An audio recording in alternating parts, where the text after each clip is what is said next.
Well, hello vinyl community, it's Jacob, coming to you from the Dallas Open Micer YouTube channel. Let's see what I got for you today is a record haul video. I've got some country music clearance finds or bargain bin finds, some of the least wanted records out here in the Dallas-Fort Worth Metroplex.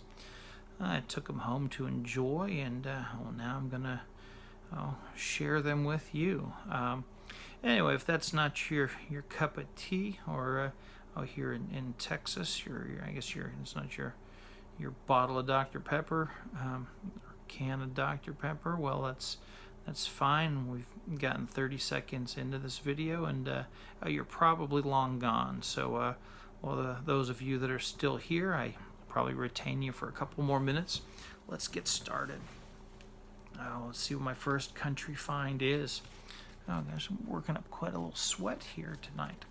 I got this Mac Wiseman.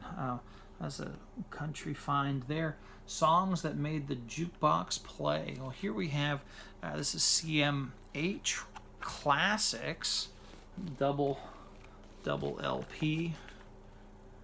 There's Mac. Back cover. Is that a Wurlitzer Jukebox? Yes, it is. Wurlitzer Jukebox. Well, let's see who might be playing on this one with Mac. We got Herb Remington on steel guitar, Johnny Gimbel on fiddle, and look at this. Look at all those liner notes, all written by none other than Merle Travis. Let's see what Merle Travis had to write for his old pal Mac Wiseman.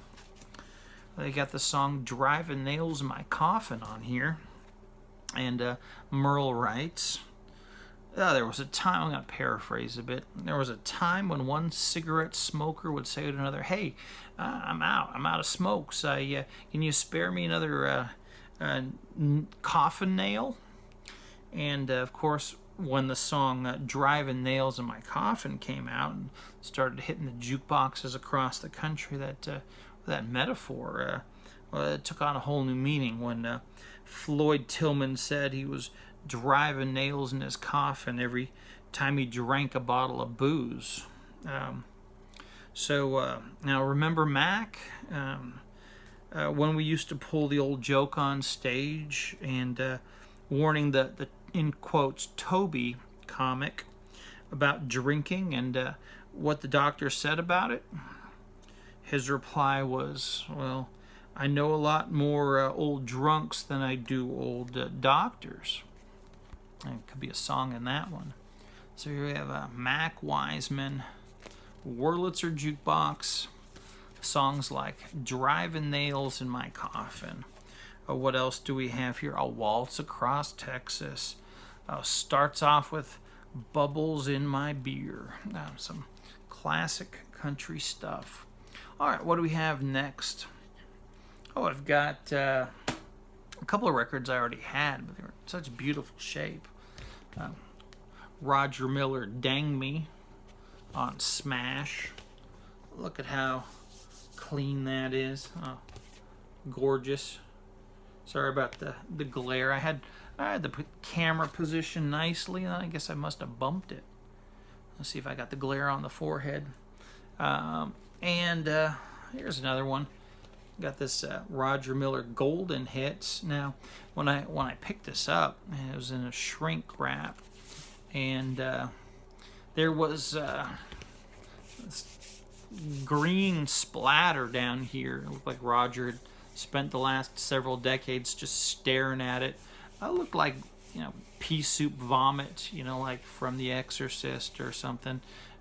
Somebody spilled something or projectile vomited on the shrink, and was able to take this home and pull a Tuco here and just rip the plastic shrink right off there, and then good as new, and then Roger doesn't have to look at the unsightly stain any longer. And a final Roger Miller record was one I didn't have. This Roger and Out. There he is. They've cut his head off. Before Photoshop, you could snip a photograph with a pair of scissors, and you want to get somebody that can cut carefully, little nibble cuts, and just carefully trim. The hair is very difficult, especially on a woman. But Roger did keep his hair cut pretty short, and then they paste the photograph onto the cover art, and there you go. Looking forward to giving this a spin. It starts off with the familiar Chug-a-Lug, and it also has Dang Me on it. That song's everywhere. Here we have another one that came in probably the filthiest shrink wrap I'd ever seen before. Got Pee Wee King and Red Stewart on the Majestic Star Day label. And this one looked like it had just been coated in mud. And it's the case where, the filth gets under the plastic, and it did leave some stains on there. I was not able to get those off. Some mixed emotions about this record. This is a worse shape than I initially thought. I thought it probably looked pretty good. Just a little bit of dirt I needed to wash off, but it's probably in the VG range. So this nice old thick, deep groove stuff that Starday put out. So the pops and clicks aren't too bad, but it's re-recordings made in the 1960s, 1964, I believe. With Pete Drake on steel guitar. These have a little bit of a bubblegum flavor that really didn't show, how Pee Wee King and Red Stewart kind of get rocking, but that's still a pretty good listen, and would like to pick up a better copy of this someday in the future if one comes along. One interesting thing that really shocked me. This was recorded, says here in the notes on the back, they recorded this in stereo, and then they rechanneled it and pressed it as fake mono, which allowed them to use this incredible, the high fidelity banner at the bottom that we've all come to love. But that struck me as very strange. I don't know if they just assumed their market there wouldn't have had stereo record players at the time or what. But anyway, I was happy to pick this up, and looking forward to finding another copy of this sometime in the future. All right, we go from fake mono to fake stereo here. Got Cowboy Copas, Satisfied Mind on Hilltop. I'll leave this one in the shrink. There's Cowboy Copas, Catching the Glare. And this one, it came out after his passing, so they do make mention of that one. One of the tragedies was that he died in the plane crash with Patsy Cline and Hawkshaw Hawkins, but they do mention the fundraiser that they flew off to or were flying home from. It raised $3,000. I know that in the early '60s that was quite a bit more money than it is now, but that's not a huge. It's not worth dying for. It sounds like a very inefficient fundraiser, but I know that tragedies. If tragedies had a point to them, they wouldn't be tragedies anymore. It wouldn't. Would say he heroically gave his life for raising $3,000 when it would have been easier to probably just cut a check. But anyway, that's an interesting bit of trivia or history. Struck me as struck a nerve or something. It was a little bit of a morbid thing to think about. But we'll move along there. And here's an artist that I had seen over the years and not thought about purchasing. And then I saw, oh, this one's Country Comfort. Ace Cannon, you know, seen his records, and they have pictures of cannons on them, like the Tchaikovsky records. And this time around, we got Ace Cannon. We got a photo of him with his band, and they're hanging out in this this bayou or swamp, and looks like at any moment some kind of creature, like an alligator, could climb out of that swamp and grab one of them and drag him into the water. There's a very southern-looking bridge, and it just looks humid and nasty out there. So I thought I'd give this one a try. I was in a bit of I was having a good time digging through these unwanted records here. Recorded in 72, 73. That's kind of like a sweet spot for country music in my book. And you know, one thing, haven't played this one yet, but you know, I'm looking at side 2, and it's got "Good Time Charlie" there as the penultimate song on the album. But to get to it, you either gotta drop the needle or listen to Rocky Top. And I'm not looking forward to listening to Rocky Top. I'll do it, but this might be one of these records that if I want to hear certain tracks, I might have to lift the needle. Let's see what we have next. There's more Ace Cannon. Look at that, a promotional copy. Look at that face. You know, doesn't appear to be full of joy. It kind of looks like those those British stand-up comedians from the 1970s that told, like, you know, they would play in like music halls. Maybe like he's entertaining some common working class folk in some hall in Brighton, and he's telling these misogynistic jokes. Outdated by today's standards, and they're very one-dimensional and tasteless. But the blue collar crowd is just lapping it up, and there's no change in this man because he's set in his ways. That's kind of the impression I get from a face like that. But then here, he's got this. Look at that cheerful bartender look right there. There's somebody that seems like he's got a good warm heart right there. Look forward to listening to this one. Let's see what we have on here.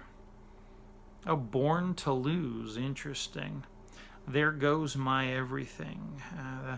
Recently deceased Dallas Frazier. Me and Jesus. Written by T.T. Hall. Interesting. Tennessee Saturday Night is going to close it out. Don't know that one. Look forward to that. Let's see. You got some more Ace Cannon. This one, not looking very country there, but look at that label. That's Gusto. And look at all that. Starday King right there. So yeah, we got stuff on here like Night Train, which is the Buddy Morrow song, and then it was featured prominently in the Back to the Future movie. But we start out with Yakety Sax, which I may skip over that one. But what was it that stood out to me here? Recorded at the Gusto Studios, which I imagine was the old Starday Studios. I'm just making a guess. If I'm wrong, scream at me in the comments. We got DJ Fontana on drums there, and we're getting near the end of my stack. This is not the full stack. I broke this up to keep the video from going too long. Here's an artist that I had overlooked for a long time. I enjoyed hearing her stuff on the radio, but I hadn't been buying her records, and that's Linda Ronstadt. Here's Hand Sewn. It's her debut on Capitol. And this was a little dirty, but it cleaned up nicely. It's on the Capitol rainbow there. And I do like the Capitol rainbow better than the later solid color labels that followed. There she is. It's looking very California country. I don't know if that's Laurel Canyon or something there. Maybe, who knows, maybe they filmed that in Tennessee. But I have my doubts. There's a couple of Bob Dylan songs on here. I'm looking forward to enjoying that. Let's see what else we got. Got some more new to me Linda Ronstadt. Of course, this one has some songs I had heard on the radio for years. It kicks off with "You're No Good," and the one I really enjoyed hearing, "When Will I Be Loved?" Now, it's a love song. Love songs are kind of going out of favor these days, which I think is a sad thing about this cultural cesspool that surrounds us. If you were to describe the content of what people are singing about these days, it would be kind of gross to talk about. This I looked this up on the AllMusic, and it's produced by Peter Asher here, and got a lot of stars on it, meaning it had a very good score, very good review. But also has a lot of stars on here, which thing that scares me at the end is the final song. It's a James Taylor song, which I don't know about that one. But it's got the Eagles on there. It's got Don Henley, Tim Schmidt, Glenn Fry, and I loathe the Eagles. I'm wondering if Linda Ronstadt's able to salvage the strikes against her here. It's got a James Taylor song with the Eagles as the backing band. That just sounds like a recipe for disaster. Not even factoring in what sort of despicable human being Don Henley is. He's a disgrace to the city of Dallas. But if Linda Ronstadt's able to salvage this track, you can close your eyes. You gotta say that she is probably a once-in-a-generational talent there. Let's see what else. I think I got another Linda Ronstadt here. I do. This is the last one. Here we have the silk purse, and it's on that very clean but less aesthetically pleasing label that Capitol put out here. And the thing about this one is I do hope that is a set, and that they just brought the pigs in for the photo shoot, because I don't know if you've spent any time around pigs. I haven't spent a lot of time around pigs.